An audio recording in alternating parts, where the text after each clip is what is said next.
Welcome to a special Rugby Bits episode as we look forward to probably the biggest weekend of rugby in South Africa this year. I mean, we've got the Boks taking on Wales, the back-to-back champions, first game since lifting the Willem Webb Ellis Trophy. And then we've got the Vodacom Bulls taking on Glasgow Warriors tomorrow in the URC Final, which is hosted again in South Africa for our viewers who are hoping for a neutral venue. Actually, it is a neutral venue. It's the first time it's in Pretoria, so we are spreading the wealth in South Africa. Everybody's getting some love. I think maybe next year we must go to Joburg, maybe Durban, before we consider sending it back to Europe. But what a massive... No, but Kooks, what about Badeja, That's true. Witbank, Actually, that will happen if it's like a Bulls versus say Stormers again, like Sharks, Stormers final, and maybe go to like Gqeberha or something like that, just to make it properly neutral. But it's a massive weekend, joined by Shaun and Thala, the Bulls fan here, and Shaun, the person who's going to be staying at my house to go watch the Bulls. So basically, honorary Bulls fan, honorary Bulls fan for the weekend. I have to carry the torch for Thala. Yeah, you're finally coming up. You're finally coming up to experience altitude. I mean, I've been the lone soldier here. In altitude, I mean, Jared stays in London, so I mean that doesn't count. But anyway, Thala, I think we should kick it off with the URC final, then we'll end off with the Boks, which is weird to say.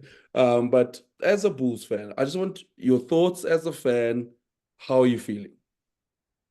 Yeah, this is 2 years ago was very exciting. Obviously, it was also a South African derby.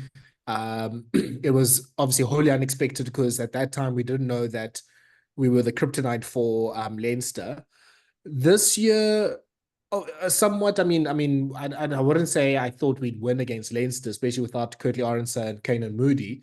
But yeah, it was obviously great, and then it felt almost inevitable that Glasgow was going to get now a win because the URC is a South African hosted thing.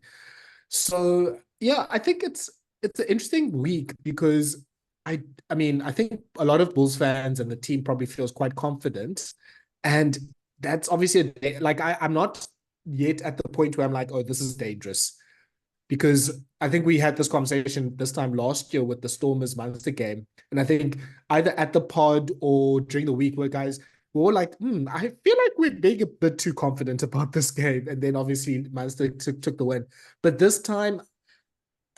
We'll talk about the tactics. I think Glasgow has a few surprises for us, but yeah, sort of a quietly sort of chilled and confident. I think there's obviously the Bulls have everything here to win this game. So yeah, feeling quite confident, and yeah, it's a final Loftus that usually goes well for us if it's a intercontinental type of competition. So yeah, obviously beating the Sharks in the final, beating the Stormers in the final, beating the Chiefs in the final. So yeah, we hopeful that we can add Glasgow to that on Saturday.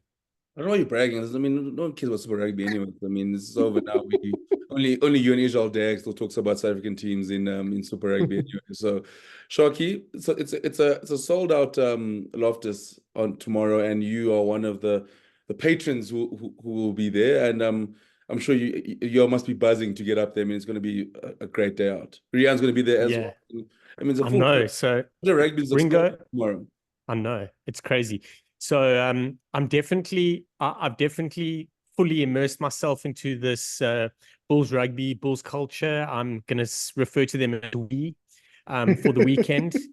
It's I'm pumped. As being a fan as myself, such a big fan of the Bulls and how they do things. It's a little disappointing that I haven't been to Loftus before, but yeah, Kooks, I am so pumped. Like this honestly feels like an exciting away game, like an away derby for me. I'm leaving nice and early tomorrow morning to fly up, which I like. I like an early morning start, and then I'm going to pull you out of bed and we're going to go watch the Super Rugby Final somewhere with Izzy Dag, and then it's just exciting, man. Like I'm gonna meet Ringo for the first time. We're going to sit and pester him for the whole game. And it's going to be amazing. Like myself and 52,000 of my closest friends supporting our team. Which I do love. But Thala, I want to tell you something, not to worry you. A mate of mine was asking me about work. He's like, "Are you working at Loftus this weekend?" I said, "Yeah." And he goes, "You're a bit of a..."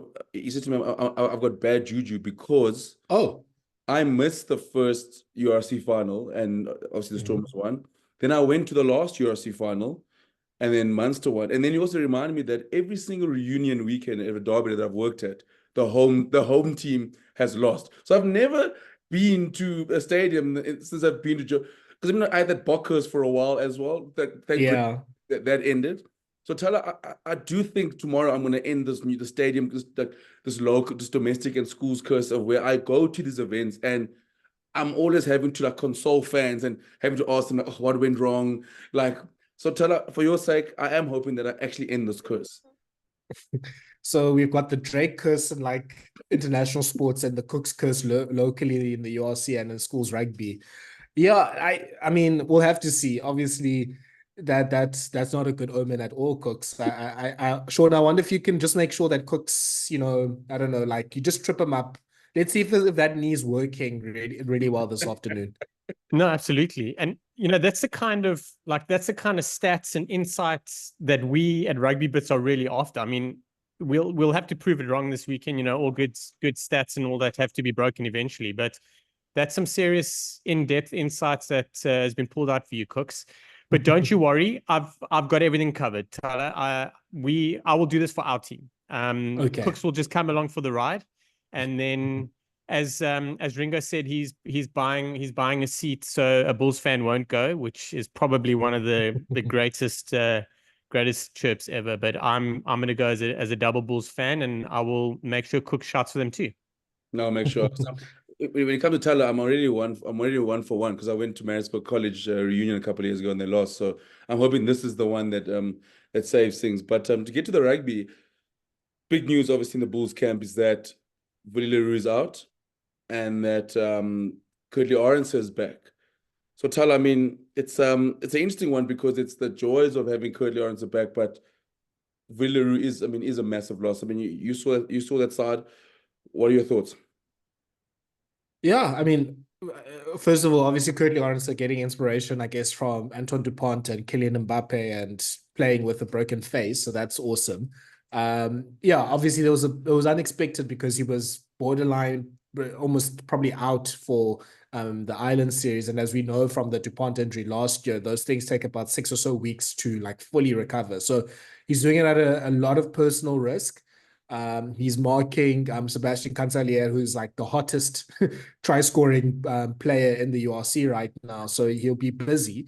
But yeah, shout out to him. Obviously, he doesn't want to miss out on a final, and yeah, I think it's going to be great to have him. But yeah, losing Willie is a big one, especially just we talked about on Monday about how great he was in the semi-final, his kicking game, his distribution game, how he's dovetailing with Goosen. The nice thing, I guess, is that the Bulls have basically they picked up and then they've been selecting Devin Williams as sort of the Willie Leroux replacement for a lot of the season. And Williams, I mean, I'm not trying to be like derogatory or anything, but Williams being a discount Willie Leroux is not a bad thing, actually. Like there's a lot of similarities in playing style. He's a secondary playmaker. He kicks well. He's a left-footed kicker as well, like Villiers. So it's a good replacement to have. It basically means that we fill that Willie Leroux hole as best as we can. And Arendse sort of adds the magic and Bok or international class magic that we lose with Leroux. So it's almost like we've kind of sort of equaled out the loss and the gain there from the Leinster game. Look, I would prefer that both of them are playing, of course. Prefer obviously everyone is fit, but yeah, I think it's not. There's disadvantages, but it's not as bad with Arendse being back, with Williams having been playing at fullback for a lot of the season. Like before Leroux joined the Bulls from the Springboks, that was Williams's jersey, and he was ruling things. And I think we talked about it in the first few weeks once we came back podcasting after the World Cup, that Williams has basically become a Willie Leroux clone. So yeah, not too bad, I think, in terms of replacement. So it's good that if that's the sort of loss and gain, then that's fine. Jockey, looking at that Bulls, the Bulls side, I mean, obviously it is stacked. Where do you think the Bulls can gain advantage over Glasgow? I think obviously the defense stepped up last weekend, and which was probably the reason why they won that game. Especially you look at the 20-odd phase defense stop they made, and the defense stepped up and they were very good in terms of even the way they kicked. But this is a different sort of prospect now going into Glasgow against Glasgow side that is ultra attacking. I know Thala's got something about Glasgow after this, but Shoki, where do you think the Bulls can hurt Glasgow tomorrow? Yeah, I actually think I know what Thala is going to say, and I probably will agree with it because I believe it's coming. For me, if you ever look at a few of the head-to-heads, like it's relatively even in some spaces, but where Glasgow have really dominated is that they have one or two individuals that really get one over their opposite number. So the biggest thing and the biggest problem, we've spoken about a lot, the Bulls would need to just reduce that moment, that 20-minute period where they wander off. They did it against Leinster, but they managed to claw back, and then they put in that massive defensive set after Peterson's try. So there's a belief and stuff that'll come from that. The thing about Glasgow is they're not going to go away. Like they will, if you 17 points up with 5 minutes to play, like they still believe they're in the game, and that's probably the worst part for the Bulls. I think where the Bulls need to be is they need to just really execute what their plan is. They need to just get points on the board, and they need to tick it over, whether it's a scoreboard or just winning those little battles. They need to do that consistently, and then just keep building. Essentially, what you want to do is you really want the Warriors, but any team for that matter, is you really want them to chase the game, move outside of their comfort zone and their plan in order to chase a game. And the Bulls really do have that in their DNA. They just need to execute it for 85 minutes on Saturday. But Glasgow's also put their side out, and this is a very strong side, a side full of internationals. But you say that you feel like Franco Smith's got a plan, because I mean, obviously, this has been billed as one of two of the best attacking sides in the competition. That's us being billed the whole week. And we've seen the stats of, Glasgow leads in clean breaks, and Bulls have got the most points, and both sides were fantastic with ball in hand. But Thala, you feel like Franco Smith's got a trick up his sleeve. Yeah, look, we can't trust a guy from Bloemfontein that much. I mean, I think they've been showing us one thing and then doing another. So it's so interesting going through, and shout out to URC for having that stats page. I mean, I don't know if it's like 1,000% accurate, but it's a good indicator to see what the team strengths are. So Kooks is right. Both these are the two of the three best attacking teams in the competition. They are in the top 3 or 4 for all of the big attacking stats. We saw in that game in Pretoria in May that it ended 30 or 40-34. So there's a good potential for this game to also have 2 or 3 tries, to be a sort of a higher scoring game. And I think historically with the Bulls hosting like big games at Loftus, those games do tend to go into high 20s, low 30s, because you're going to get a few tries. You're going to probably have more tired bodies, and both kickers feel confident to kick from 50, 60, 70 meters out. So you're going to get a lot of penalties and drop goal opportunities. So the question then is, okay, if both teams are good in attack, they are relatively even in creating line breaks and beating defenders, what about the defense? So Glasgow, there's 2 big differences in the stats throughout the season. Glasgow has the 3rd best defense, when the Bulls have the 12th best defense. And Glasgow, the Bulls are the best kicking team in the URC, when Glasgow's the 15th best kicking team in the URC. Basically, long story short, and to indulge my nerdishness here, is Glasgow's more than fine with holding possession of the ball. They were more than fine in the regular season with holding possession of the ball and not really kicking that much. Holding possession and just trusting that, their greater attacking talents can go through, make a line break, and score. So they've been happy with playing a high possession game. The Bulls, on the other hand, have been good with obviously a kick retention game. So get yourselves into their half by kicking, getting your contesters up, getting the ball back. They're the top team for tries from kicks, as we saw the Sergio Peterson try on Saturday. So they've been more than fine with, we are happy with giving the opponent the ball, and we're happy with getting it back either through a contested kick. They're not too bad with turnovers. Glasgow obviously have probably one of the best turnover machines in the game with Rory Dodge as well. So, but what happened in the 2 knockout games against the Stormers and against Munster is that Glasgow's changed the approach a little bit. So they've kicked more in both of those games than they have, for example, in the Glasgow Bulls game a few months ago.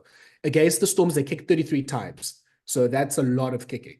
And basically what I think Glasgow's tried to do now is to be a sort of a more of a cup team. So give them the ball, trust our defense, and they know their defense is really good. As I talked about, they have a high tackle success rate. Like they miss the least tackles in the game. They're happy with making 150 odd tackles in a game.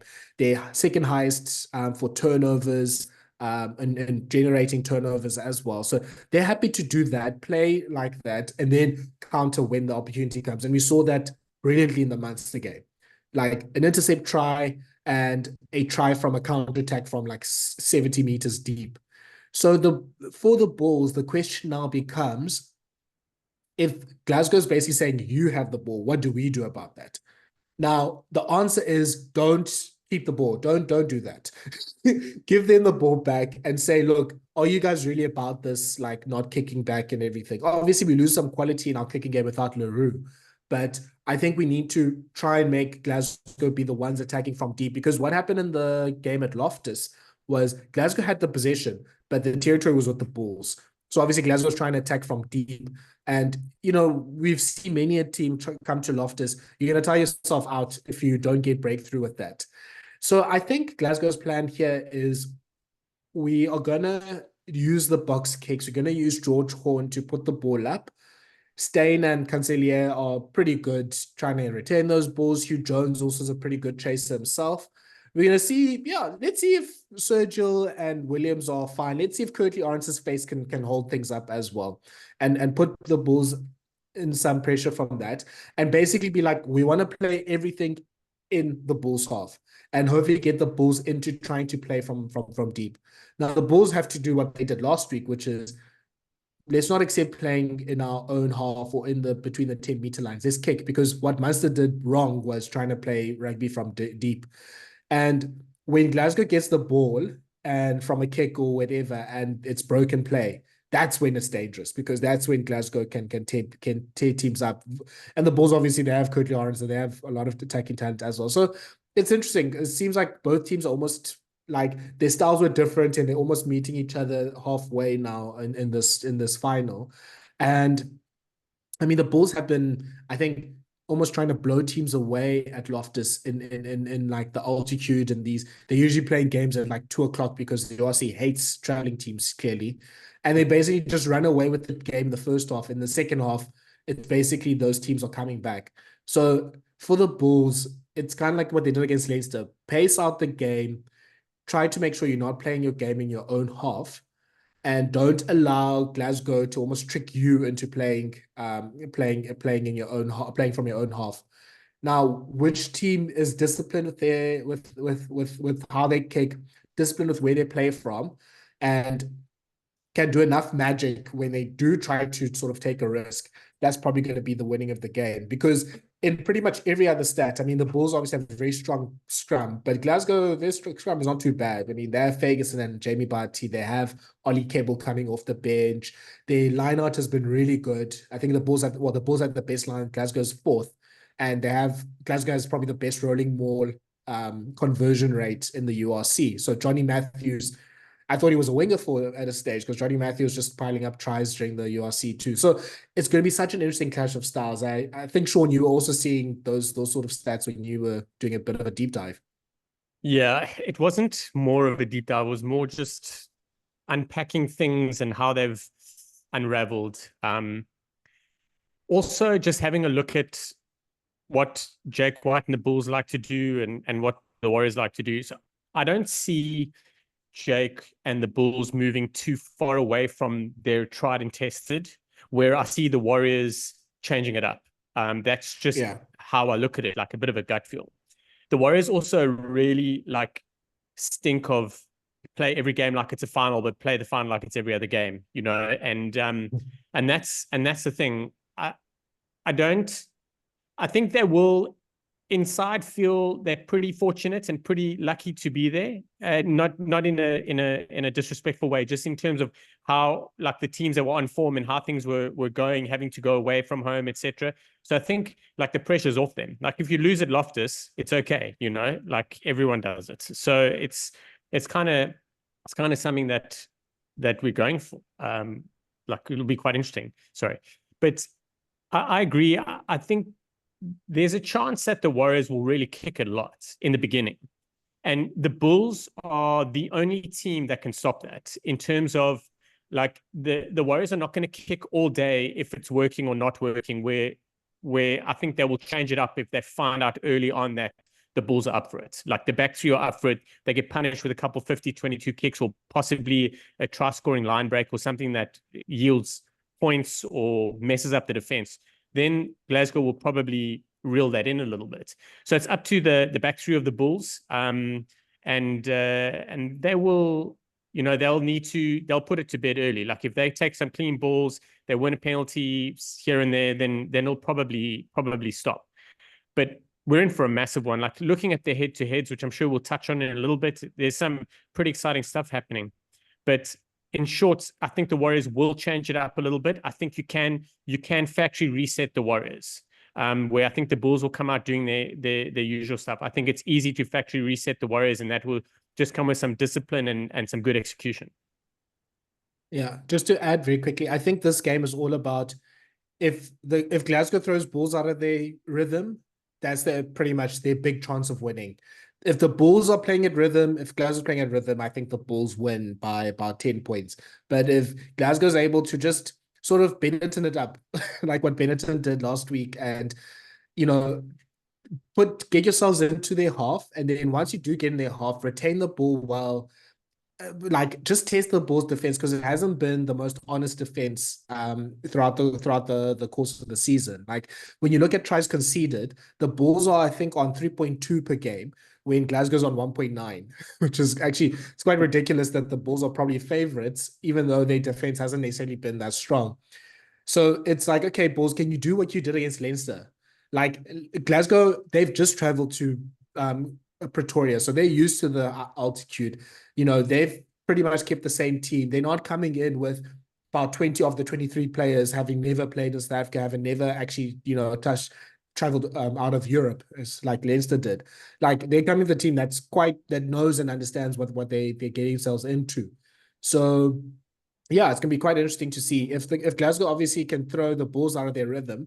The Bulls still can win, probably. Like they sort of got it out of the fire against Benetton, but that's when it gets equal, like it gets evened up. Because what Glasgow did really well against Munster is they threw them out of rhythm. They said, okay, you want to sort of try and attack and all this fancy phase play and try to play from quick ball and get Crowley to get your runners involved. Good, we're going to just stand and defend and give you very little.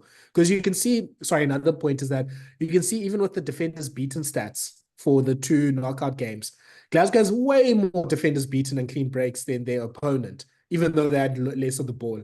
So Glasgow's like, when we have the ball, we're going to cut you up. And when you have the ball, we're more than happy to be patient, to not take too many risks in defense, because their turnover numbers aren't really that like big. They're just saying, we'll just stand strong, have a 90% tackle success. You're not going to get through. You're going to get frustrated. You're going to make the mistake. We're going to capitalize. That's very interesting, because I think tomorrow, for me, it's with both sides. I look at the attack fascinates me with both sides, because both sides have got an ability to score tries at a very quick rate, and both have the ability to also, I think what's been key for Glasgow and the Bulls is they know when to score tries at key moments. And you know, the Bulls, where they'll tend to sometimes in most of the games is they start off like a house on fire, and you blink and you're 14 points down. You're like, oh geez, they come the gates. And they also know when to turn it up, or a Kurt-Lee Arendse does something, or Johan Koorse makes a line break, or you know, David Creel does something when they've fallen asleep for 20 minutes and they go, and they snap out of it and they score quick 14 points. Where Glasgow is similar in terms of, especially against Munster, was very interesting, where they absorbed so much pressure, and then as soon as Munster made a mistake, boom, intercept, boom, 70 meter counter attack. And it's going to be interesting to see how both sides limit that from each other, because they both, I wouldn't be surprised at the beginning where it's both very like almost sides, they're almost like weighing each other up. Like, okay, cool. Like, don't make that mistake because these guys can score off any possession. I'm also going to make that mistake either. Where the both sides almost, I'm hoping they're not too fearful of each other because of knowing, like, listen, we can both cut each other up. So sometimes, you watch it like a football game with two strong sides where they're both actually so scared of doing anything, it ends like in a no draw. No one actually ever does anything. No one actually ever fires a shot. So it's going to be interesting to see how both sides attacking wise approach it, because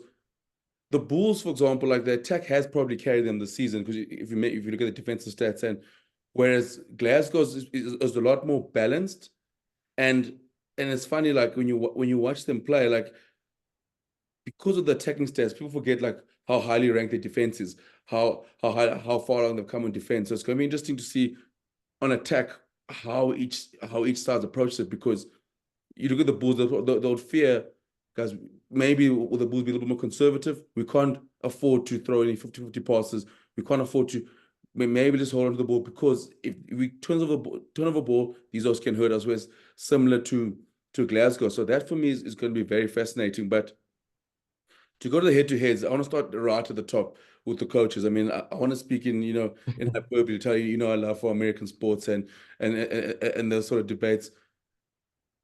If Jake White wins the URC, I think he puts himself in a conversation with the likes of, Frans Whitaker, one Super Rugby, Heineken Meyer, in that realm of one of the greatest Bulls coaches. Because I mean, he's had a great run with the Bulls, and Franco Smith, for example, if he wins URC, he puts himself. Fire get Townsend now. Yeah, he puts himself up. Like, for example, like if someone like Gregor Townsend, you're going, oh, geez, you look around the corner and you're like, oh, this looks taking a Glasgow side and is winning. Also, he puts himself for other opportunities. Maybe when Gatlin decides that eventually he's going to stop coaching Wales, even though he doesn't want to. Like eventually someone's going to fire him the way he's trying to quit. But that's what I think is at stake for both coaches. I mean, Shaun, how do you see it? I mean, what's at stake for both coaches if they win the URC this season? It's massive. And as you mentioned, there's two totally different things happening here. Jake White, I think Jake White wants it more for personal reasons. Like he's always trying to prove himself. I didn't mean that in a bad way. I think Jake White's always trying to prove himself. Like after coaching the Springboks and moving around and people complaining and everyone's like had their fair share about him. He's like a coach everyone loves to hate when he's not coaching their team or when he leaves their team. So there's that. And I agree, he will be up there with like one of the best coaches out, having won a World Cup, but then also done all of this with the Bulls, because he has turned the Bulls around. He made decisions last year you wouldn't expect him to make when you look back at the season, but then he's rectified it this season. And a lot of people say Jake White's Jake White, like, what you're going to get, blah, blah, blah. That's not the case anymore. He's building the Bulls up into a space where even if someone else took over next season or the season afterwards, they'd be in a pretty good space for a couple more years to come, unless it's a complete shit show. But yeah, for Franco, I think I agree. He's going to be putting a lot of heat on a lot of people by not saying anything, just by winning it. That the Italian job, not that it's available right now, the Scotland job, the Welsh job, like there's a lot of stuff that's available to him that realistically could come up in the next couple of seasons. My question is, if they win it tomorrow, how do things unfold next season and the season afterwards? Because do they have that conveyor belt of players coming through? Like, is he able to maintain it? And I think that would be the big thing for him. But like, I was chatting to someone yesterday and they even mentioned that Franco Mostert could be in the running to coach the Springboks. And all we've been chatting about is Van Graan and how well he's done, et cetera, et cetera. But everywhere that Franco has gone, he's done as well, so why shouldn't he be in that conversation? It's very interesting because I didn't really think about him in that way before the conversation, because I was probably had my Van Graan blinkers on or my Bath blinkers on because, of what's been happening. But it's massive. The beers after the game would be something incredible. Imagine that conversation about what's going down. So yeah, it's quite exciting. And that's a great head-to-head to start on, Kooks, something that I didn't really look at. Thala, what are your thoughts? Yeah, look, I think Franco Smith is doing a lot with less. If you look at the top five, more or less what's been the top five in the URC this season, Leinster, Munster, the Bulls, Stormers probably all have man-to-man better teams than Glasgow. I mean, look, Glasgow has some world-class players, like Tupelo is, if not there at the best 12 of the world. He's very much knocking at the door, and Damon Dialendi, must watch his back.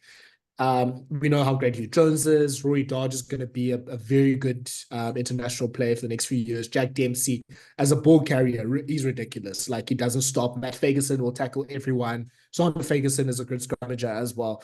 So it's not about, I think it's been about what Franco Smith has done with less. I think that's going to be the story of this URC if they win, is he's sort of coached up a team that's really good. Like, even with like Munster last year, yes, they took the hard way of doing it and the long way. Graham Round should take a lot of credit, but that still has Todd Byrne, Achilles Neyman, like, that's a flippant talented team, like, compared to what I think Munster's bringing to South Africa right now. So, I mean, Glasgow's bringing to South Africa. So I think that'll be a big story there. It's kind of Dobbo-like in a way, like, at least at the time with the Stormers, we didn't think that was the best or the most talented team, but Dobbo's managed to coach them up. So yeah, like Shaun's point about in the future how sustainable this is, but yeah, clearly he's done quite well with that. Look, Jake, he's won the Currie Cup. He's won Super Rugby Unlocked. Do you remember that competition that we had where we had like 4 Super Rugbies locally in like a year, and the Bulls won all of them? I mean, Dr. Strauss used to post that we had every trophy available in rugby in South Africa. Then he went absolutely quiet when we started falling apart. So this is good because he's look, back now. Dr. Strauss he's back on Twitter. Is working overtime now. No, look, last season was a mess. Like, it was going to be an average season. Then Jake just started to do crazy things, and then there's a whole Marakule situation with the Currie Cup, and then he was coming to coach the Currie Cup. Then Ron Okia was playing Glasgow this week, and then the Grick was next week. Like, the vibes were terrible. I very much remember my tweet saying, no, this man, it seems like he's past it. Obviously, he had his personal issues with him being sick as well. So this is a good redemption, a good validation. And look, all credit to Jake. He's obviously one of the best coaches we've had in South Africa, and he's done really well. Yeah, so it'll be good, I think, either way. But the coach and the team, obviously, that can't afford to lose this tomorrow is the Bulls. The pressure's on them. Like Shaun said earlier, for Glasgow, if they win, this is ridiculous. This is a big bonus. For the Bulls, if you lose in Pretoria against not even Leinster or Munster, but Glasgow, it's going to be scary hours. I can't imagine what AP Cronje is going to be tweeting after the game. Yeah, I think they need to get into witness protection if they lose this tomorrow. And looking at the players, I want Thala and Shaun, I'm going to ask you both. I want you to name a key forward from both sides and a key back from both sides who you think is going to make the difference tomorrow. Thala, I'll go with you first. I'm throwing out. See, Shaun, I can also throw high balls out as well. Okay, key forward for me will be, I think, for the Bulls. Okay, let's start with Glasgow. For Glasgow, it's going to be obvious, Rory Dodge.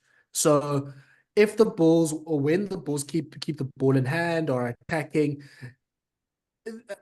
when you look at how teams can generate penalties, the Bulls probably have the scrum penalties thing. They've won more scrum penalties than Glasgow throughout the season.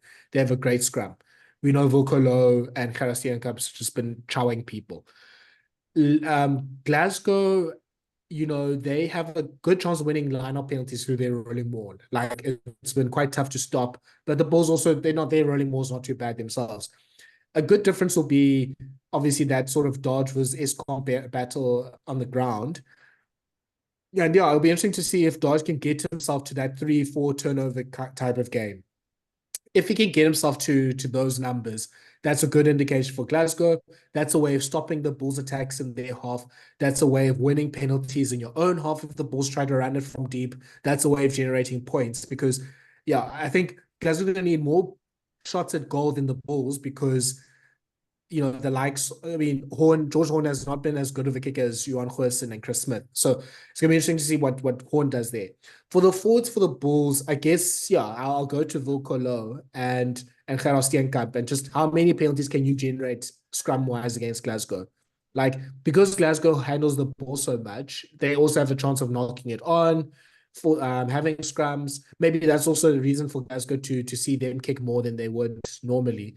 So when the scrum happens, how many times can we sort of generate a scrum penalty? Andre Pirard is the referee this weekend. He's more willing to give a scrum penalty than Sam Grove-White, who is sort of on his let the boys play vibes last weekend. So let's see how that goes. Backs, I'll say Harold Forster for the Bulls. Your job is to shadow CRE Tuipulotu. Like, from the time he's landed in Pretoria, you should be behind him, just checking what he's doing, not giving him any space. If he's going to, I mean, Goosen's not a bad tackler at all. Like, he's a pretty good defender at 10. But anytime Tuipulotu is trying to cut in, you need to be on it. You need to stop him, because Tuipulotu, even though he's had like less carries than like other players, he's usually top of defenders beaten in the games that he plays.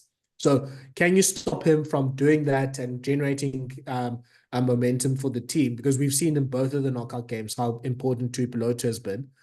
And then for Glasgow, I think George Horn. I think just seeing how he controls the kicking, like Tom Jordan, like we joked about in the weekend, I mean, he might play. I mean, Kooks thinks he's the second best fly half that Scotland has available. I disagree fully, but we'll see.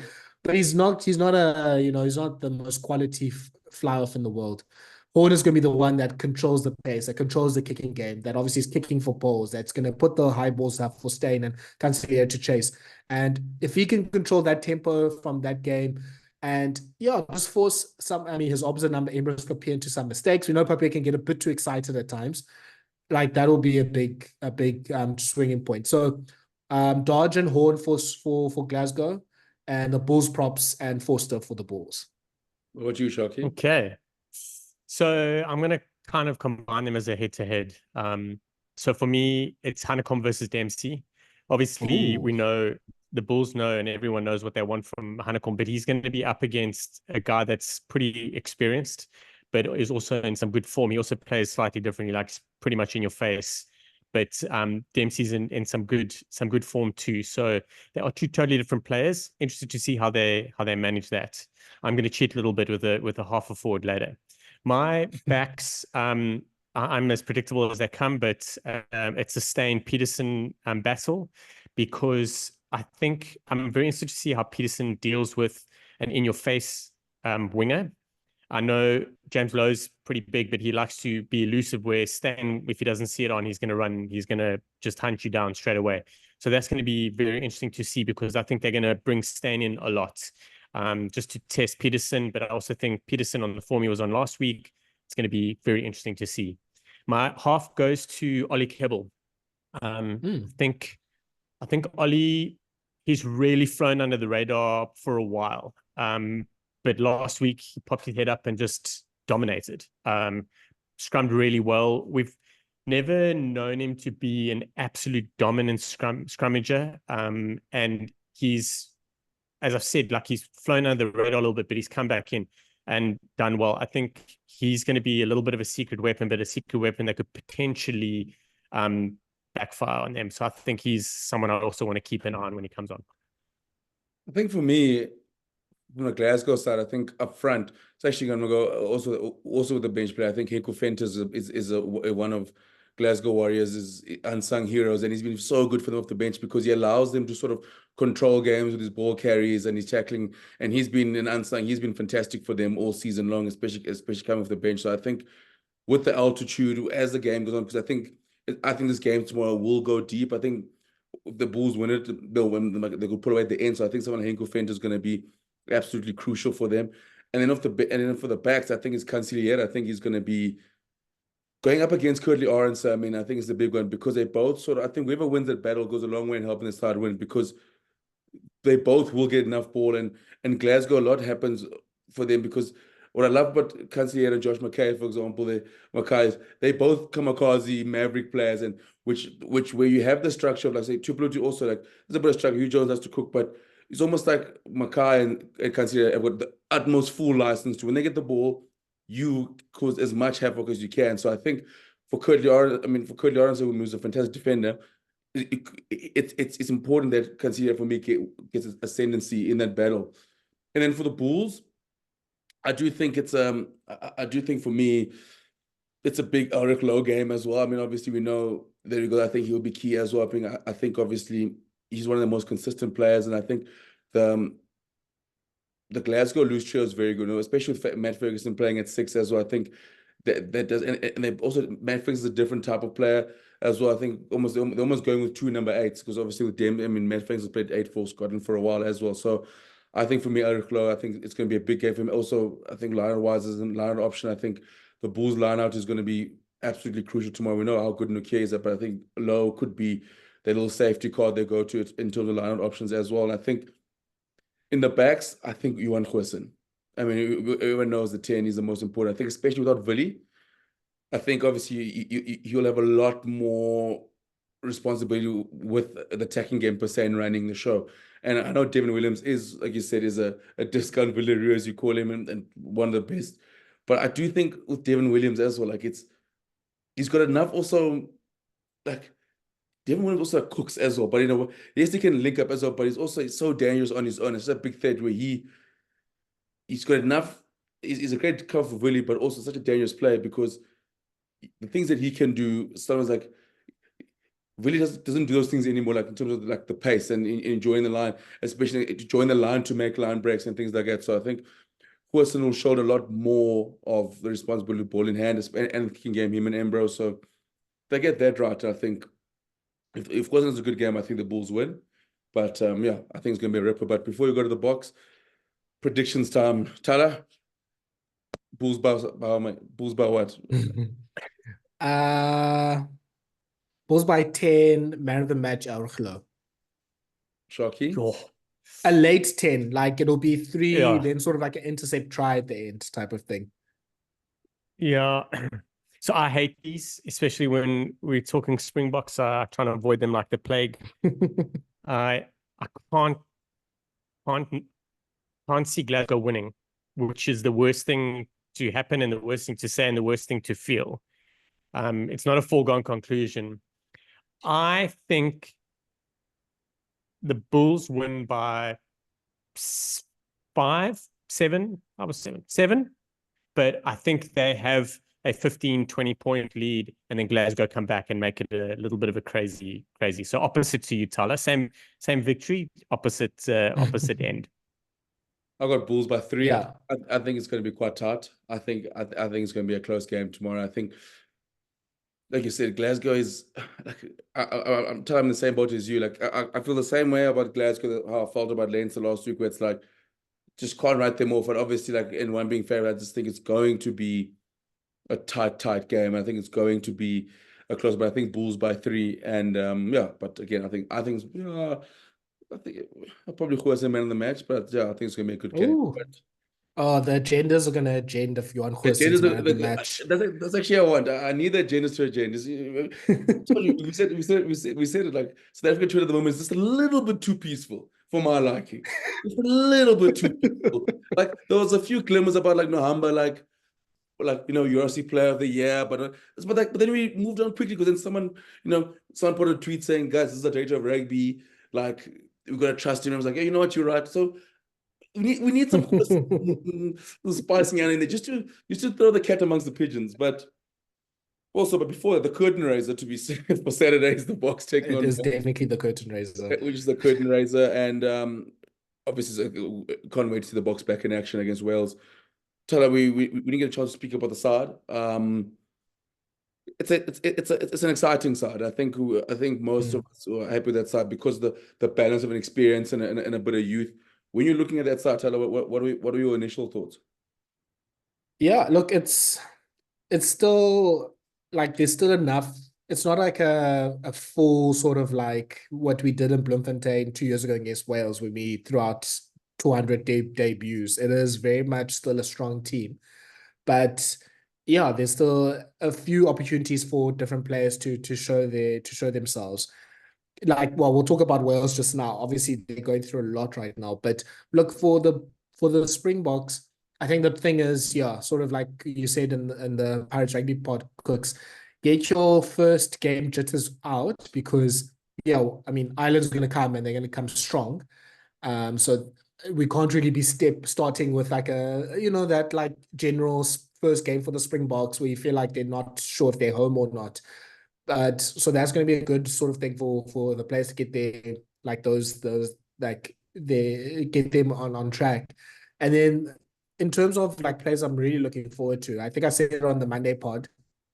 This feels like a nice Evan Roos game. I feel like this could be a game where he establishes himself and says, "Hey, before we start anointing the 22-year-old, like I was that guy literally 4 years ago, And I'm and I'm literally still next in that line, guy." and I've been next in line, basically. Yeah, I've been waiting. There's that famous clip from Undisputed Kooks where Skip Bayless shouts, "It's my turn! It's my turn!" Like, man, that's what Apheele's going to basically do this weekend. So I'm very excited for him. Yeah, let me leave it there. I think Evan Roos, just do the basics well. Just show what you've been doing for the Stormers in terms of you being involved in the rucks, in terms of you being involved with cleaning out, in terms of you becoming more of a test player. Because I think that was a criticism that you're almost like a bit of a, I don't want to say a show pony, but like you were doing the nice, the flashy 8-man stuff and not sort of the gritty, tight stuff that obviously is valued more by the Springboks right now. So he does all that sort of tight stuff, we can do well. But I'm also a bit worried that this game, I'm hoping the Wales we know and love comes through because with all these injuries, this could get a bit ugly. Shocky, I mean, the backline's exciting. I mean, you know how much love your backs. The backline is very exciting. I think the player that no one had on their bingo card was Jordan Hendrikse starting at 10. We're excited to see it. I mean, Aphelele Fassi, the Church of Fassi is happy. Rumor has it right now the London base is being put up as we speak. But I mean, like, someone like Edo van der Merwe, it's incredible to see him there. But not many people thought would see Jordan Hendrikse start in the first Bok game this year at 10 because of Mani Laboxia, Masuku, and Nohamba, Sasha. What are your thoughts on Jordan Hendrikse at 10? And also, out of the backs, who do you want to see have a great game this weekend? Yeah, very interesting side notes about Sasha Feinberg and Ngomzulu is everyone's obviously wanting him at 10, but if I'm not mistaken, I don't think he's played 10 this season. I think he's played 15 and 12. So like it's big. And it gives me the heebie-jeebies because it's like Jan Safontaine. When everyone's like, "Oh, get Jan Safontaine back," and then he comes back and he has a bad game and you boot him. Same as Goosen. Like that's kind of like the roller coaster. So I don't want that to happen. I think he's a quality player and I want to see him stay in the box set up for a long time to come. In terms of the 10s, we've got 3 10s we want to see in the next couple of weeks. Like you can only fit 2 in a game, maybe 1 in a game. So we all thought it was going to happen. We just didn't think it was going to happen now. And I think that's what's caught everyone a little bit with their pants down. What I'm loving is doing it like straight up. Like, here we go, have a go, let's sort it out. It's exciting. I haven't watched a lot of him this season. That's the thing. I remember him prior to injury. I know he's come back and done odds and sods this season, and that I don't mean that in a bad way. Ringo, my apologies. I just haven't kept an eye, like the most of the world, we don't watch the Lions. It's just that I'm looking forward to seeing him. I really am. Like, I'm looking forward to seeing what he does, what he brings. I don't think this is a case of they decided they were going to start him and that's that. And they go ahead with it. I think it's a case of he's gone through the alignment camps. He's done some stuff. He's really fit in relatively well. And the best part about it, and Thala, you touched on it, was like when we make so many changes and we put so many new guys in, like if you land up in a pressure situation, you look next to you and the guy's same. He's got the same deer in the headlights look. It doesn't help anybody. It's really nice that we've got guys that are experienced around, hungry as well. Like for Jordan, like he's got Faf on the inside. So Faf, everyone would say he's first choice, but I'll be honest with you, like there are 2-3 other nines that could start a game and no one would really worry about it. And the same with Esterhuizen. Esterhuizen, he's in the mix, but he hasn't been first choice. Like if he starts a game, no one's like, oh no, we're trying something. Then they're not like that. They're like, he deserves his spot. So Jordan's got some great options there of guys that really want to perform as well, and they won't be able to perform unless Hendrikse performs, and that's what I'm excited about. So I don't have a problem with it. I think everyone was caught by surprise for reasons which I've mentioned, but I don't think it's a bad thing. Love to see Masuku get a couple more games than one. Like to see Jordan Hendrikse get a couple more games than one. So, here's hoping that it happens, but I'm excited. And I think it's an amazing, amazing opportunity for him. And I don't think we're losing anything. I think whether it was Masuku starting, we'd probably be having the same conversations about Hendrikse. You know what I mean? Maybe not as much, but I think it's a great shout. Looking forward to it. Yeah, Kooks, you wanted some negativity? I'll give you a bit of negativity or a bit of, just some controversy. I actually think Manie Libbok is in a little bit of trouble. So depending on what happens on Saturday, if Jordan Hicks has a strong game, tackles well, defends well, kicks for the poles well, I think we can, I think we can be in a situation where Libbok's not the second choice fly half anymore after these like June and July test series.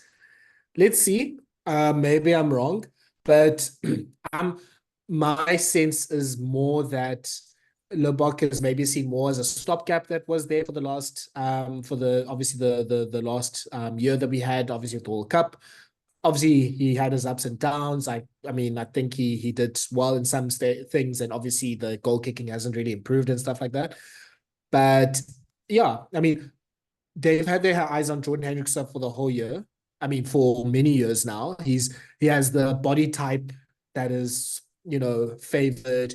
He's a very abrasive player. He can play 12. There's a lot of what we sort of said about Handré Pollard, about Jordan Hendrikse already. Better passer than Handré Pollard, to be fair. But yeah, I can very much see a strong game, and then we won't be too surprised that in a few weeks' time when we play Ireland, oh, it's Hendrikse on the bench and not Manie Libbok. Oh, I wonder what happened here. And then slowly but surely, Bob's your uncle, Manie Libbok is playing for the Stormers in September. I want to complain about one thing. I think Manie Libbok deserves a lot more respect than saying that he was just a stopgap until something happens. We were at a stage where we're umming and ahhing about him, and then he really, he changed the way we attacked, his style and his play. I don't think they were looking at him to last until 2020, the beginning of 2024, and then say, listen, that's done. I agree with you on the other things. I think Manie's, so his kicking has been great this season. That is the one conversation everyone would talk about. But I don't think that his form is where it was as it was in 2023 as a whole, not just the kicking. But as every time that we see players step up into the Springbok environment, they do change. So maybe this is a change that he needs. I'll be very honest with you. I want us to have to fight for that, either first or second choice. I want us to fight for it. I don't want it to be a clear-cut Jordan. I want it to be the Goose to come in the mix and come back and get get another cap and then have a great game. I want I want Libbok to come on and kick 90% for the game when we beat whoever we do 90-0, 80-0. That doesn't, that's what I want. I want us to have these conversations where we're not these are 2 10s, and then we land up in the same shit as we did in 2023. But yeah.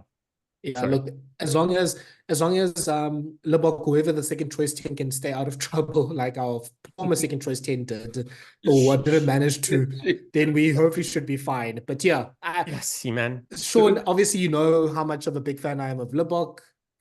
I'm just seeing something. I'm just like, ooh, this could be, obviously the last game he played was the England game where he was subbed off early. Obviously, Pollard obviously helped us to win the semi and the final. Things change very quickly in Bok rugby land. Yeah, but Manie's sorry, Cooksy, but like a lot of people forget is that Marnie took us all the way to the semi-final. Yes, that's like true. People forget that. So they will very quickly look back and go, it was Hendrikse. Like if Hendrikse did it all the way from the second last game before the quarterfinals all the way through, that's a different conversation. Marnie took us all the way. He was first choice 10 all the way through, except in the final. And granted that England game wasn't great, but it was never great for anybody. So, like, I still think Marnie's got a lot to offer. I still think that he is our best attacking 10, and I still think he sees things completely different. So he will add a lot of value in that squad moving forward. I think my theory on the 10 thing is like, I wouldn't be surprised to see Marnie, for example, in playing against Ireland. So let's say if we do have a second choice 10 and Marnie playing against Ireland, that wouldn't surprise me. I think a lot of it is to have a look at what Jordan Hendrikse said, have a look at a Sasha early. Not that they'll be thrown away at it, but just to have a look and see how they'll go in.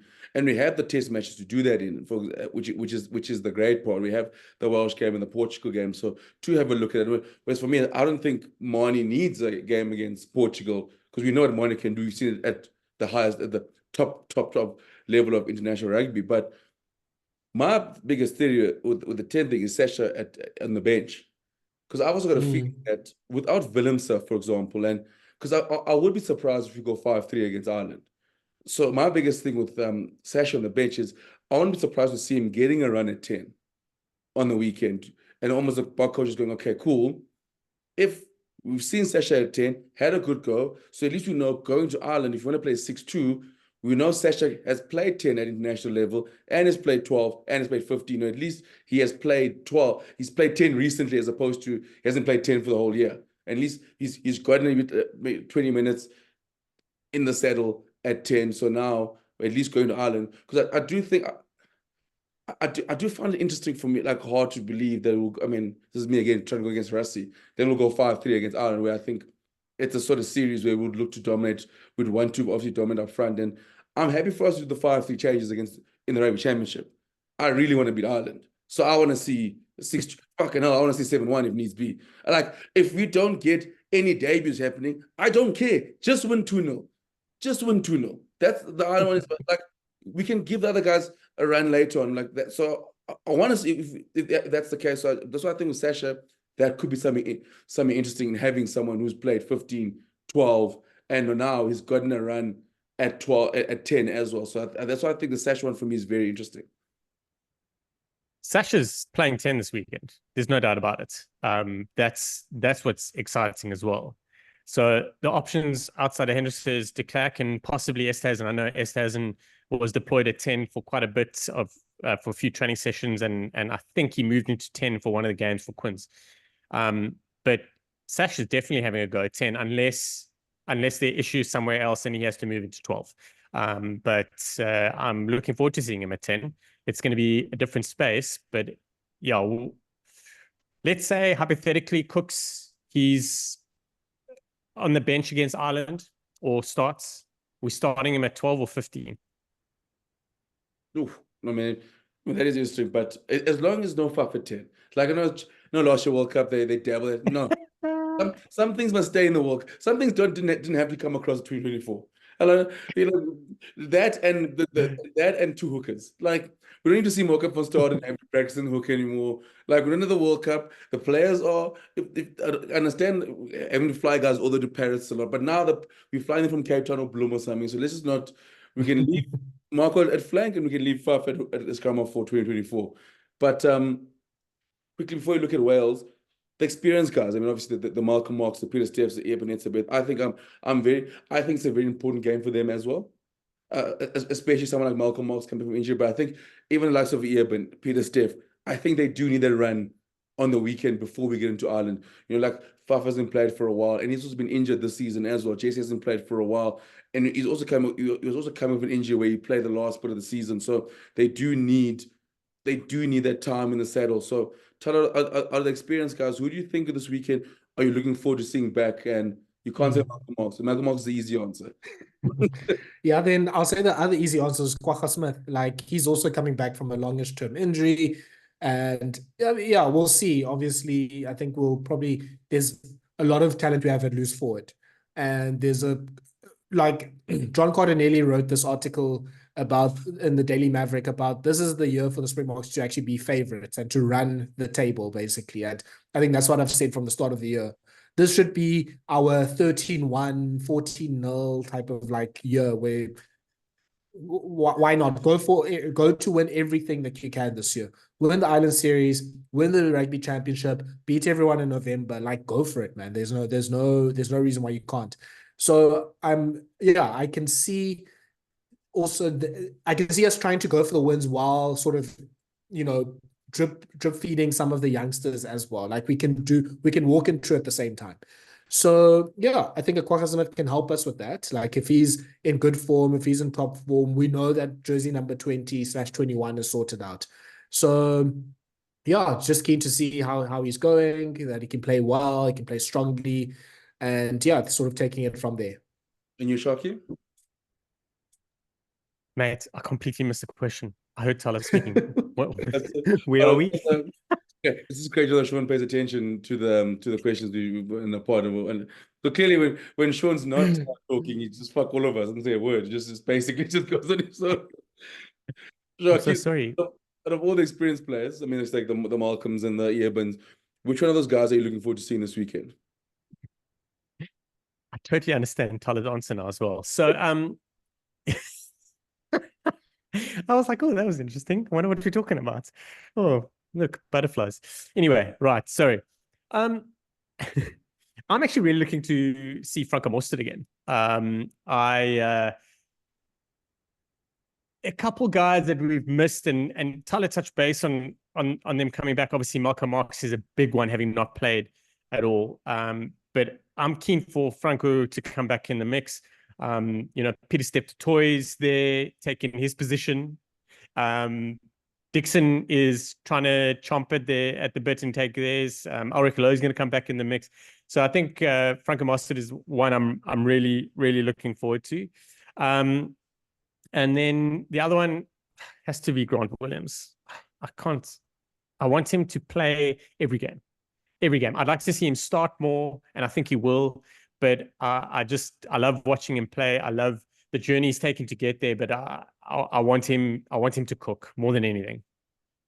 I think mine is Damien Delindi, and I'm saying that because I'd like to see him get a little run at 13 on the weekend, especially with Creel's coming from injury, just to see something. The Boks have flirted with the idea of him playing there because I think there is a mini little 13 worry with still not being back.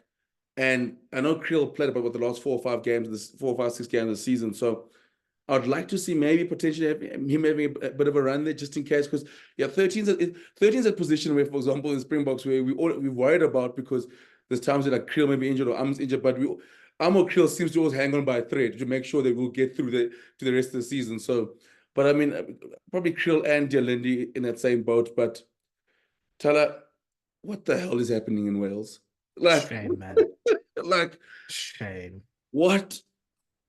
I mean, like you mentioned, we might have Squidge Rugby packing down for them tomorrow. Maybe we might get Hugh. You might get Hugh from the Pirates Rugby Pod to play for them as well on the weekend. But it's funny when you ask you in the Pirates Rugby Pod, you guys should take a listen to that.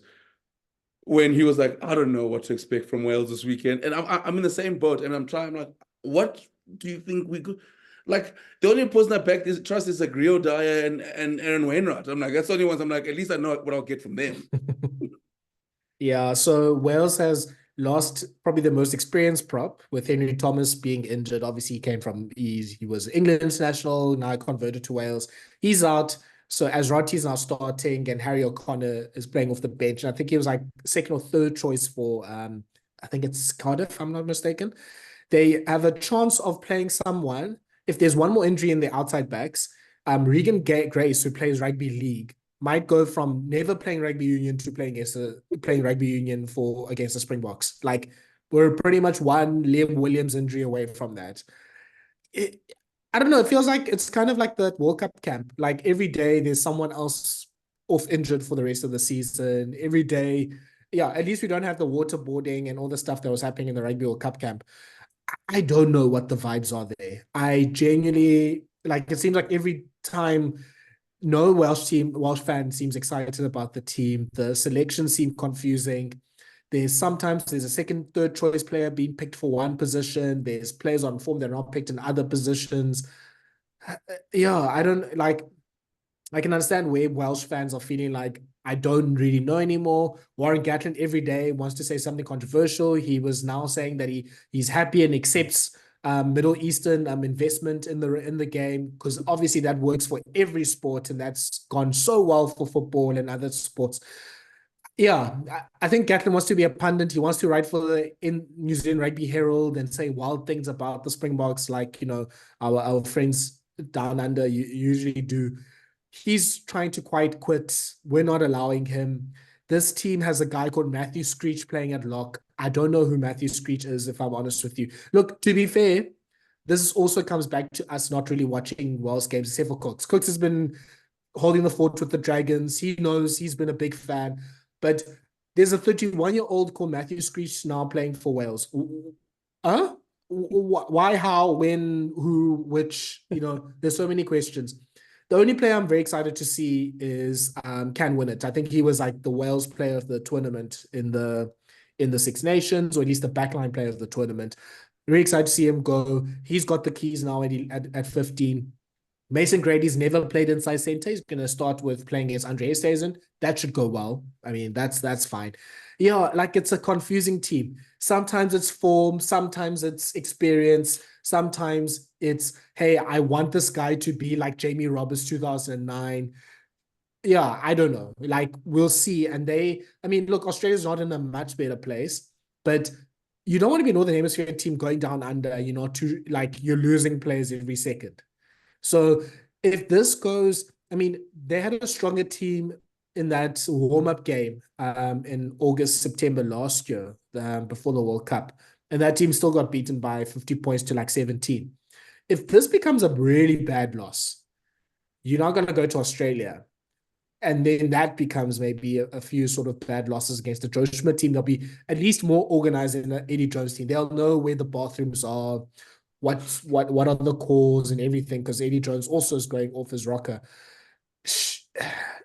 Yeah, like we're going to have some tough conversations. Not tough. They're quite easy. Everyone wants Gatland fired. But yeah, that's when the pressure will really turn on Gatland and this Welsh team. Oh yeah, also no Jack Morgan for this tour because he also got injured. Yeah, I know. It wasn't so long ago that we as South African fans were in that kind of boat of shit, what's happening? Sorry, Kooks. Yeah, I know, but that was before we went back-to-back World Cups. But anyway, but Thala, don't come here and just slander Australia. Myself, Full War, and Joe Schmidt are the only ones that believe. I'm telling you now, there's something's going to happen this year. Myself and Full War and Joe Schmidt and I'm going to laugh at the end of the year, but I'm keep quiet now. They've got a plan for me, those guys. I saw the squad today, and I said, is that why Kurt-Lee Beale was selected? Don't you worry about what my guys are planning down there. This is how I'm going back out from 2020 when I was the only one that believed in the Reds. This is how confident I am in the Wallabies this season. Myself, Full War. You'll be smiling until there's a 3 a.m. kickoff. Shaun, we're in a good place now. Myself, Full War, and Joe Schmidt. Please don't try and get between our relationship. Please don't. Let me check what time Australia and Wales are playing, because they could be playing up us 5 in the morning and then on a Tuesday. But anyway, Sharky, we gotta do predictions. Unfortunately, I know you don't like doing them for Bok games, but what do you got from this weekend? I will go Springboks by 17.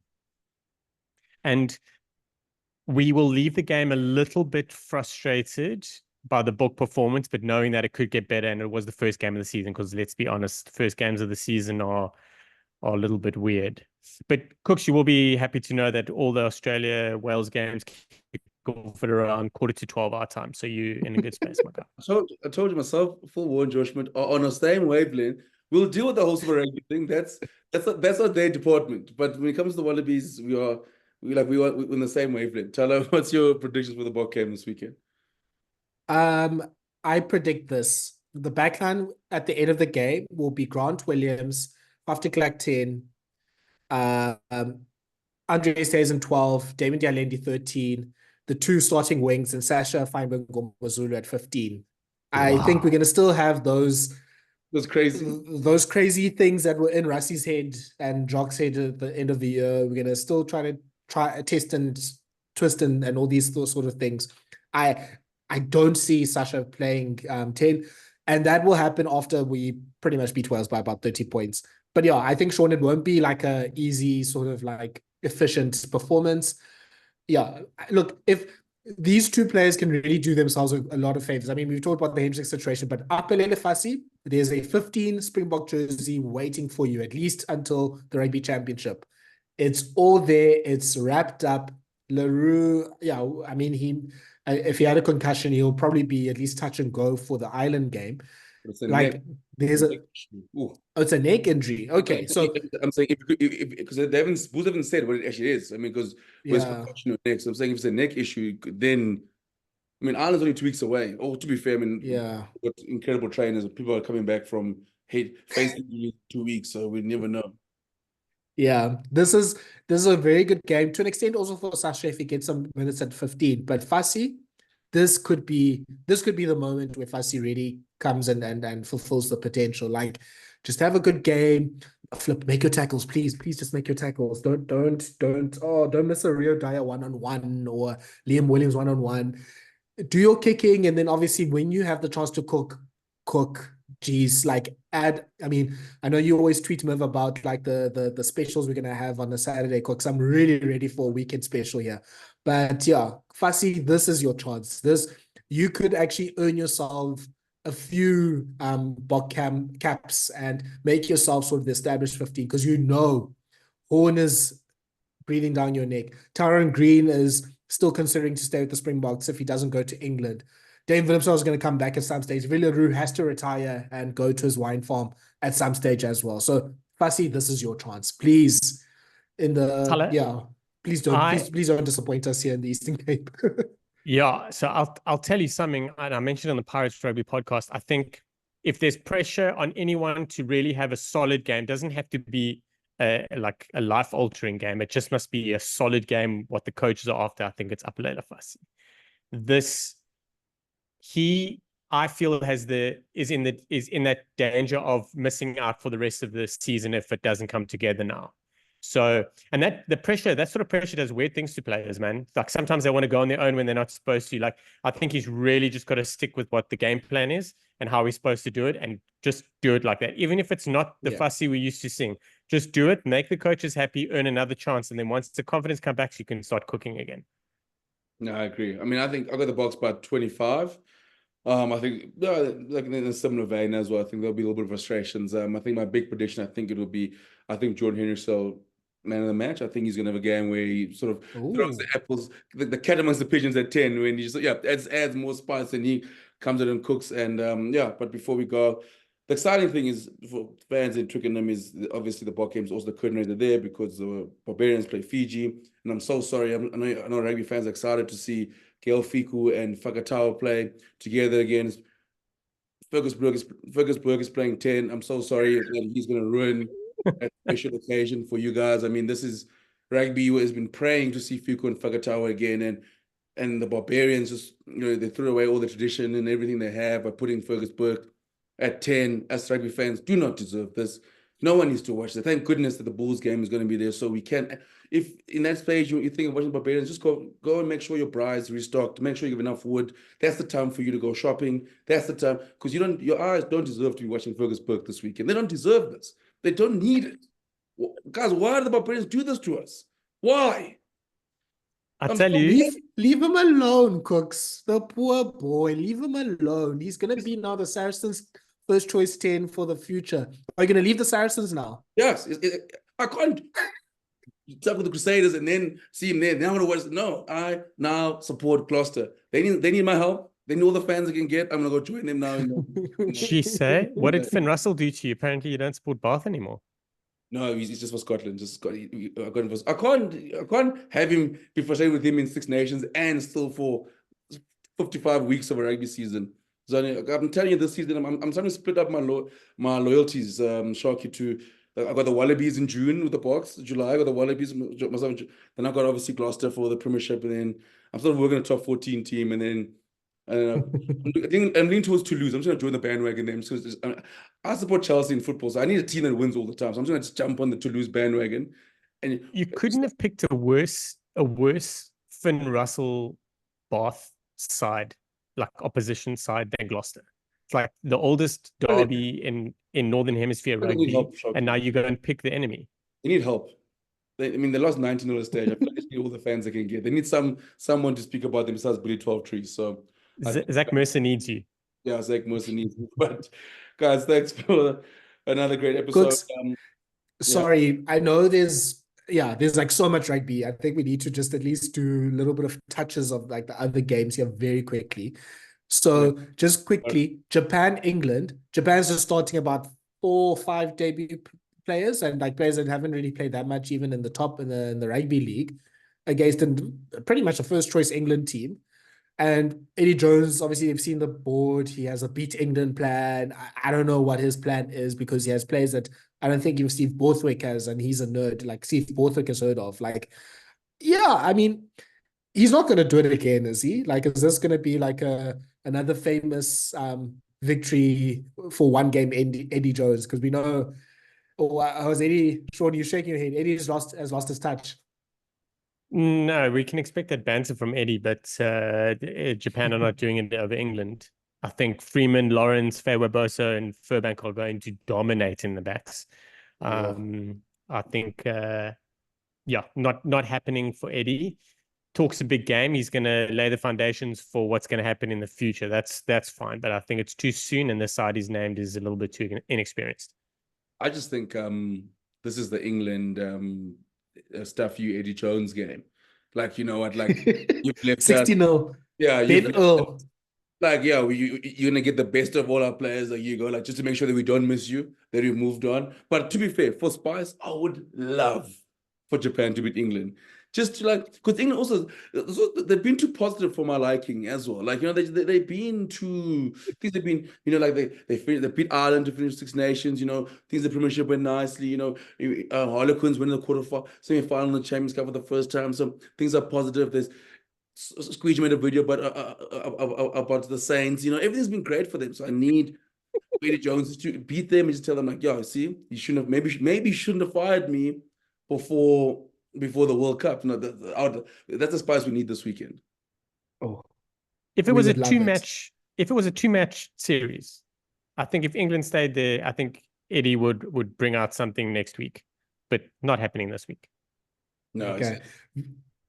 Very quickly, let's see Super Rugby Final. Big news is Patrick Tuipulotu saw the same doctor as Kurt-Lee Arendse, and he's back about 4 weeks before he should be back. There's Patrick Tuipulotu in the Blues, no Takiaho for the Chiefs. So, Kooks, I think I said on Monday the Chiefs are going to win, but yeah, I think I'm going to go for the Blues now. Yeah, I'm still with the Bulls. I think the Blues pack is, I mean, even though the Blues package is so strong. And so I'm probably going to lean towards the Blues as well. I'm with you. I think it's going to be a bit of a blowout. And look, I mean, the Blues have to do it for, you know, stalwart of Auckland rugby, Akira Ioane, who's going to try to qualify now for Samoa. Cooks is not happy about that. Some guys don't deserve tributes. I'm being serious. Some guys just don't deserve tributes. Like, not everyone has to have a tribute. Like, now, like Akira Ioane is like, oh, we do this for Akira. Akira Ioane, what? For 10 All Blacks caps and just lost 3 Super Rugby titles.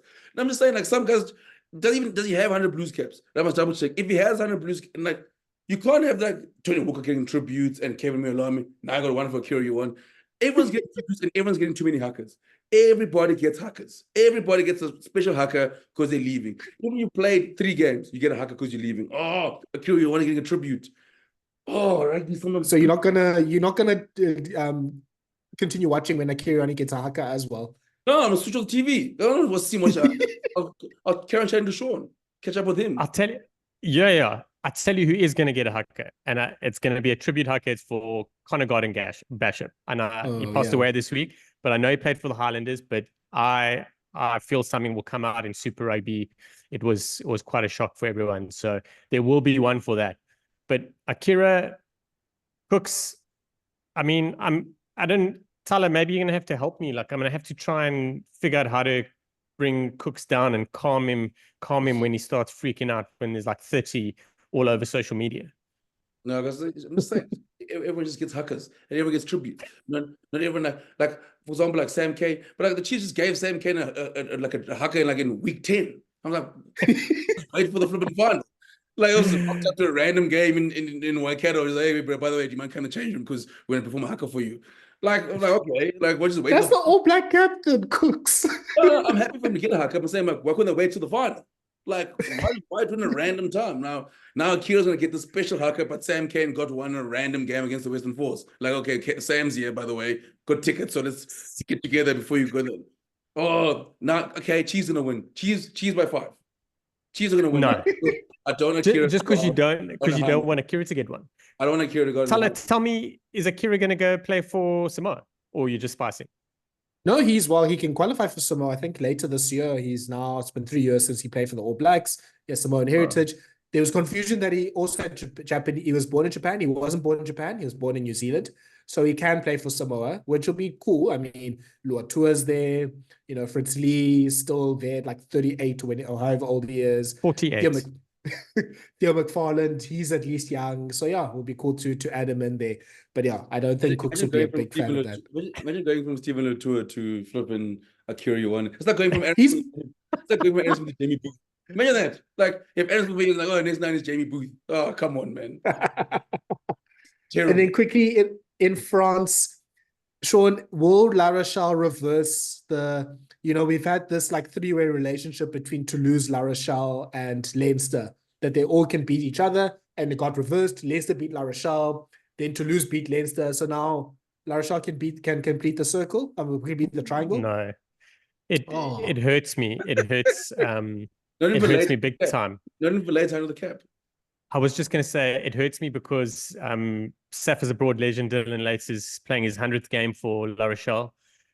I don't see it happening. Having said that, I don't think we ever saw La Rochelle beating Leinster twice in Champions Cup final. So hopefully Ron O'Gara's got a little something going there. I know La Rochelle are desperately after the top 14 title, especially after last year. So I just don't see it. I don't see Toulouse. I think they're really hunting the double big time, and they want to do it for Antoine, who's off to go and win an Olympic gold too. So it might as well just take all the medals home with him. Yeah, no Manny Miafu for this game for Toulouse, but yeah, I mean, apart from that, pretty much more or less the same team that they had in the Champions Cup, with Blake King playing at the wing. Kooks, in terms of Stade Francais and Bordeaux, there's a nice little leaving video for Stade when they're leaving Paris with all the flares and everything. It's good to have some rugby heritage back. I mean, it's great that La Rochelle are good now, and we've always had the years of Toulon being good, but Stade has been obviously the standard team against Toulouse, like in the 2000s, like when we were, like, at least when I started becoming aware of like French rugby. So it's good that Stade is now back. This is real rugby heritage. That is proper rugby heritage. I'm glad. And they've had a great season. I mean, obviously you have Saf as a broad legend, Jeremy Ward, who's been absolutely ripping it up. So, I mean, it was awesome to see the city of Paris. I mean, all the colors, the pink, the black, blue, it was amazing to see. And I'd love, I mean, as much as I do love Bordeaux, I mean, we're probably, for those who know watch it, like Bordeaux play, like they're such a great side to watch. I mean, on their day, I mean, the Saracens are still hurting from what they did to them in the Champions Cup. I mean, Bordeaux can absolutely rip it up with the best of them, but I really love to see a Stade France. I mean, it's a Toulouse versus Stade France, say, top 14 final. Like, bring back some rugby heritage, and like Shaun said, do it for Dupont, because we do in France, we do everything for Dupont, apparently. I mean, coming back. Like, he's coming back. Also, the shock, France also don't care about rugby, these guys. Because if like Hansen can't play for Ireland and other guys aren't available, but Dupont can just play top 14. Yeah, these people. Yeah, France, kill me. Just run rugby, those guys. Just do what they want. Just like, you probably report to Paris Olympics like the day before the opening ceremony, like, oh, my brother was playing Pro 14. Like, and here's the flag. Can you walk in with the flag as well? He just plays what he wants. Like, one day he's not playing for France, then he's playing for Toulouse, then he's playing Sevens, then he comes back. Just does what he wants, that guy. And I love it. I love it for him, actually. That's how star players should operate.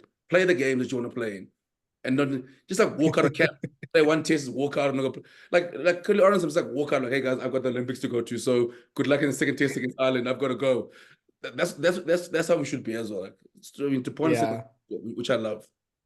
I know. Also, shout out to, I don't know, Shoki's favorite rugby son, Joy Marchant. I don't know if it's him or if it's Ben Jason Dixon, or I don't know which one is your most favorite son there, Shaun.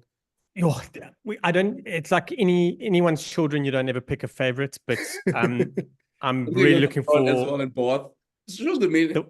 Hey, too many children. I know. Sheesh. Whenever I start talking and you're like, I'm trying to having a look at like players to watch out, I'm like, oh, I mentioned him 30 times this season, him 30 times this season. But Joe Marchant at 13, you must cook. I want to see, well, the team hasn't been announced, but I'm hoping Ward will be at 12 and Marchant at 13. It's unlikely they'll move off that. But yeah, the two of them together, oh, that's my secret crush midfield there, just to see how they do, and should be good fun.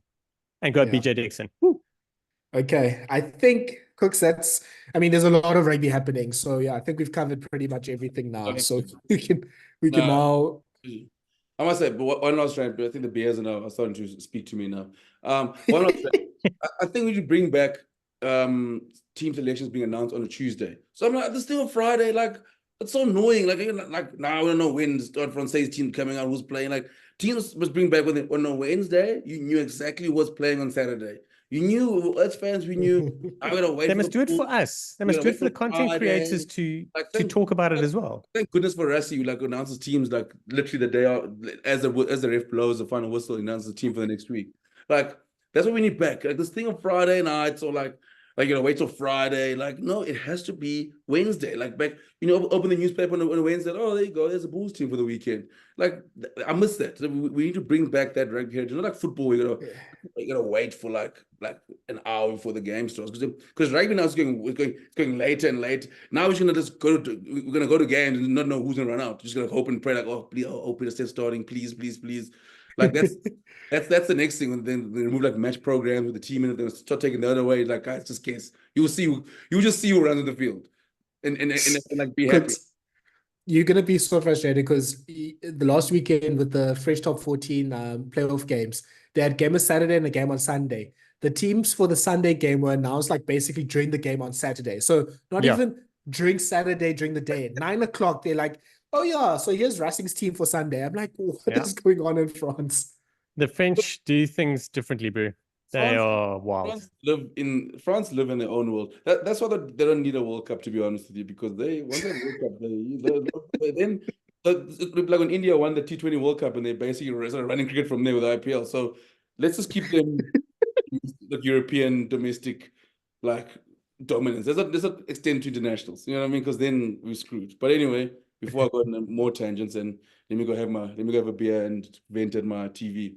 Thank you for another great episode. Thanks guys for joining us, and don't forget guys to watch on our YouTube channel where all our Zoom chats are had, and also make sure you like and subscribe on all your podcast platforms. Make sure you join, leave a comment, give us a 5-star review, if just because you like us. If you do, you buy your beer. But anyway guys, thank you so much, and enjoy the rugby this weekend, and can't wait for a big game. Cheers guys. Bye. Kooks, see you soon. By 10.